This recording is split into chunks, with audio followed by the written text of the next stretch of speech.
दुर्गा पूजा अब खत्म हो गया है। झारखंड में विधानसभा चुनाव की तारीख की घोषणा कभी भी हो सकती है। इसको लेकर राजनीतिक पार्टियां अब रेस हो गई है। लगातार अपनी मुद्दों को लेकर जो पार्टियां हैं अब जनता के बीच जा रही है। फिलहाल हमारे साथ बातचीत करने के लिए राज्यसभा के सांसद और पार्टी की वरिष्ठ नेत्री डॉक्टर महुआ माझी जी है।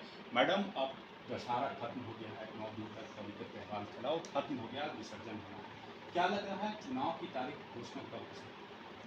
ऐसे हवा में जो बात तैर रही है वो ये है कि एक दिन बाद ही चुनाव की तारीख की घोषणा हो सकती है। कल हो सकता है 14 तारीख को हो जाए, लेकिन ये सब कुछ चुनाव आयोग पर है। वो जब चाहेंगे, महाराष्ट्र के साथ अगर करना चाहेंगे तो जल्दी होगा, और अगर हमारा जो डेट है उसके अनुसार करें तो और लेट होना चाहिए।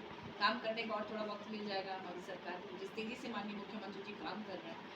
दरअसल उनका जो टारगेट था उसमें बार बार उनको इसीलिए तो रोका जा रहा था भाजपा के द्वारा। आपने देखा कि किस तरह का षड्यंत्र उनके साथ हुआ।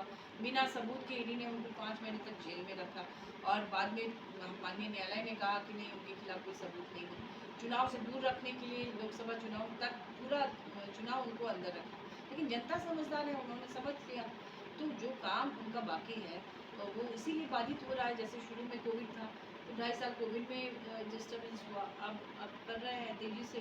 तो अगर इस तरह से पहले ही चुनाव की घोषणा हो जाएगी तो इससे हमें ही नुकसान है, क्योंकि हम लोग स्टेट के लिए जो करना चाहते हैं, माननीय मुख्यमंत्री जी ने जो सोच कर रखा है पाइपलाइन में जो तमाम चीज़ें, उसमें भी कहीं ना कहीं बाधा आएगी। मैडम, पूरा शहर में पोस्टर लगा हुआ मुख्यमंत्री हेमंत सोरेन के साथ लिखा हुआ 1.36 लाख करोड़ जी कब जी मिलेगा। जी।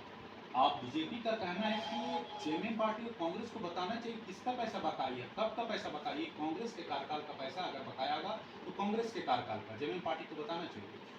मैं बताना चाहूँगी कि ये जो कोयले की रॉयल्टी, आप जानते हैं कि झारखंड में जो कोयला है वो पूरे देश को सप्लाई करती है। केंद्र सरकार की जिम्मेदारी है। जो कोल का पैसा बाकी है तो केंद्र सरकार को देना चाहिए। इसको लेकर माननीय मुख्यमंत्री जी ने बार बार पत्र लिखा केंद्र को।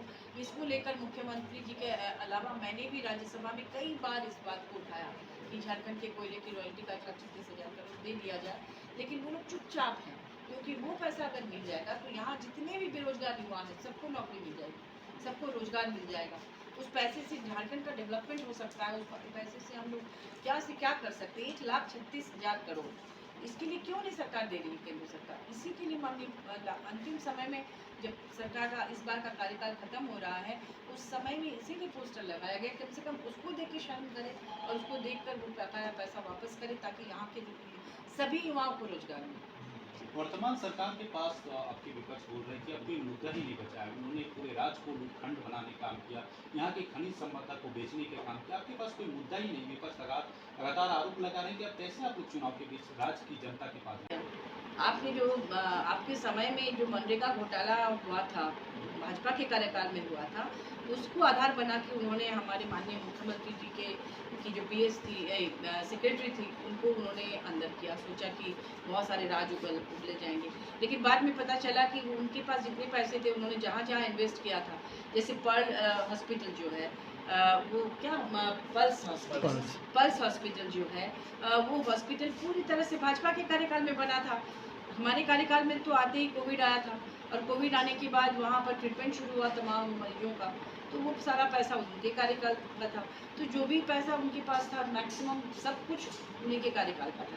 तो आप बताइए कि कौन सा यहाँ पर घोटाला हुआ? माननीय मुख्यमंत्री जी को आप लोगों ने फंसाने की कोशिश की, कहा कि माइंस क्या था, वो एक स्टोन माइंस था, स्टोन चिप्स का जो गिट्टी घर बनाने में लगता है, वो भी छोटा सा, और वो पहले लिया हुआ था बहुत पहले, जिसमें कभी भी उन्होंने जेसीबी तक नहीं चलाया, एक फावड़ा तक नहीं चला उसमें माइनिंग के लिए।